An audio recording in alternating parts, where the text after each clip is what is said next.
I welcome you, DK. Thank you. I didn't know if that was a compliment or just... I'm a poet, so I'm going to begin with lines from a poem written by the Irish poet W.B. Yeats and popularized by our own Chinua Achebe. Things fall apart, and the center cannot hold. Mere anarchy is loosed upon the land. Things fall apart, and the center cannot hold. And I start with those lines because I want to ask, why are things in such danger of falling apart in the country today? The answer is an open secret. Every time you look at our coat of arms, it's right over there, you will see the answer to that question. It's written under our coat of arms. We call it the Nigerian motto, and it says, unity and faith, peace and progress. Unity and faith, peace and progress. Unity and faith, because it is difficult to preach unity if you're not also offering faith. The unity of the country feels like it's under threat today because too many Nigerians have lost and are losing faith in the nation. Why is this happening? The answer is sad, but relatively straightforward.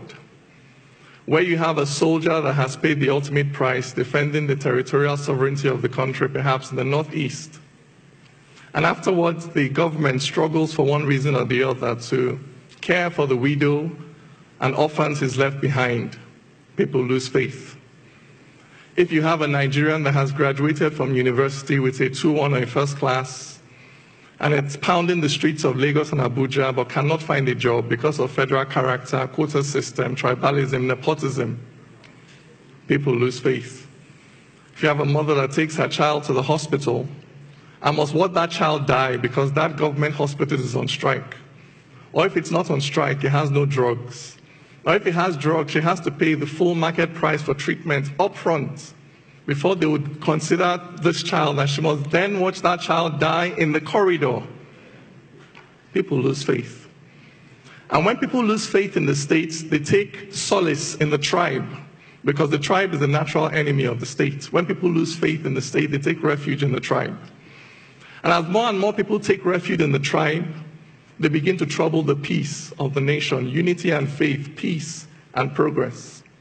So how do you defend the peace of a nation that is being troubled in these ways? Not by bullets or bombs, but by bringing progress to the people. For it is that progress that restores the faith of the people in the state. For when the Nigerian passport, when the green, white, green becomes a valid ticket to a better life, people will rush to embrace the Nigerian identity. So I am a poet. I'm constrained as an individual. I can only preach one Nigeria with my mouth. But the Nigerian state cannot be seen preaching one Nigeria only with its mouth. No.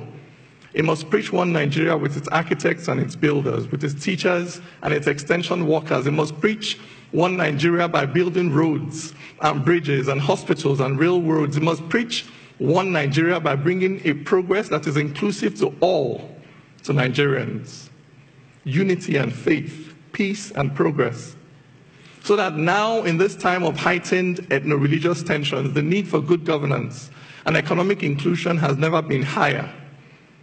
Because in the last 20 to 25 years, driven basically by worsening socioeconomic conditions, we have seen violent fronts open up all over the country. We have seen a militancy take root in the South-South, an insurgency take root in the Northeast. If this trend continues, how many more fronts may open in the next 20 to 25 years? At how many fronts can the Nigerian state fight simultaneously? Therefore, the issue of good governance and economic inclusion has become an existential one for our nation. If we are not able to turn the tide and begin to effectively deliver a better life to Nigerians across board, then it is only a question of time before the Nigerian state begins to buckle under the increasing weight of these multiplying socioeconomic contradictions. But there is hope. In South Africa, in the aftermath of the collapse of apartheid, people predicted chaos and bloodshed. Those predictions did not come to pass, chiefly because of the decision of one man to stand up for the common good of all South Africans, white or black. We need the same thing to happen here. We need our government to commit to stand up for the common good of all Nigerians, regardless of faith, tribe, political affiliation. We need a government that will commit to investing, for instance, in infrastructure for all, investing in the roads that unite, in the bridges that bind, in the railways that connect, investing in our unity schools as they were meant to be, in the NYSC as it was meant to be, investing in creating heroes out of our sporting champions who daily demonstrate on the field of struggle that victory has nothing to do with faith and ethnicity and everything to do with hard work and tenacity. If we have a government that invests in these things, then there is hope. If we have a government that is committed to investing in providing jobs for our youths, affordable credit for our startup businesses, so that people feel that they have a stake in society, for those who have houses and cars of their own are less likely to go out on the street to burn the houses and cars of others. If we have a government committed to investing in equal economic opportunities for all Nigerians, then there is hope.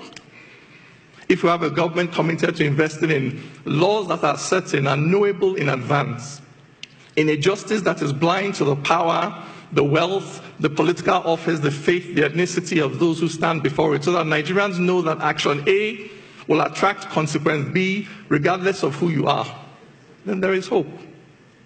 If we will commit to invest in a language of inclusion, in alternative interpretations of our own history and social realities, so that Nigerians see that poverty does not discriminate between North and South, that armed robbers do not obey the federal character principle. And when the River Niger bursts its banks, it does not just flood the homes of Muslims and non-indigens, that devastation does not discriminate, and the only way we can tackle it is by pulling together. If we can invest in narratives like this, then there is hope. Because that center, in those lines, things fall apart and the center cannot hold. That center is the commitment of the government to the common good, to the common wealth of this nation. Now, I am not the government, I'm just a poet. So I can only contribute my poems to this struggle for economic inclusion, for social justice and national integration. So I'm going to leave you this morning with a poem titled, The Wall and the Bridge. If a white man turned and called me nigger, my blood would boil in righteous anger, for the evil of discrimination is clearly established when a white man tries to treat me like rubbish. But if Hausas say Igbos are greedy and crude, and Igbos say Hausas are haughty and rude, and Ijaw says the Shekiri must die today, and Ezra tells the Zulu there's no other way. If Yorubas declare it is Awo or nothing, and we use federal character to share everything, so before you can even smile and tell me welcome, you must first ask me where my father is from. If those who were settlers but now indigents say those who are settlers can't become indigents, and the Constitution says we are all citizens, local governments keep issuing certificates of origin. If my brother passed JAM but can't go to uni because he is Tiv and he's not Kanuri, and UNIMAID has a quota for its catchment area, so he must go back to Benue or wait one more year. If it's okay to say it's not okay to marry someone just because they are Kalabari and that every tribe should have its own side, are we not then practicing apartheid? If you cannot buy land unless you're a native and cannot find work unless you're a native and cannot feel safe unless you're a native, how can we then say we're not primitive? Yet, you go to London and get their passport. Then settle wherever, however you want. You stand there and fight for equality, but come back and start to use ethnicity.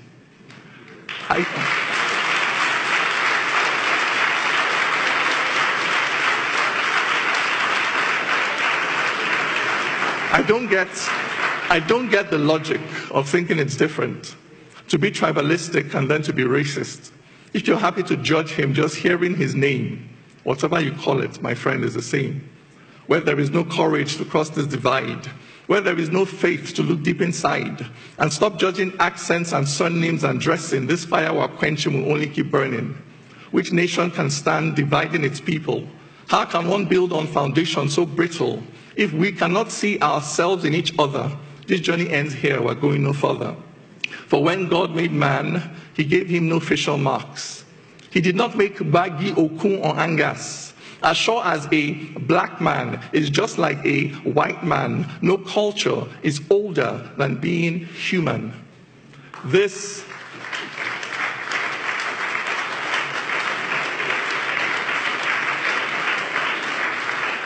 is the truth until we accept it. Our nation will stumble on its broken feet. For the same things can bind us that drive us apart. For the wall and the bridge are both in the heart. Thank you very much.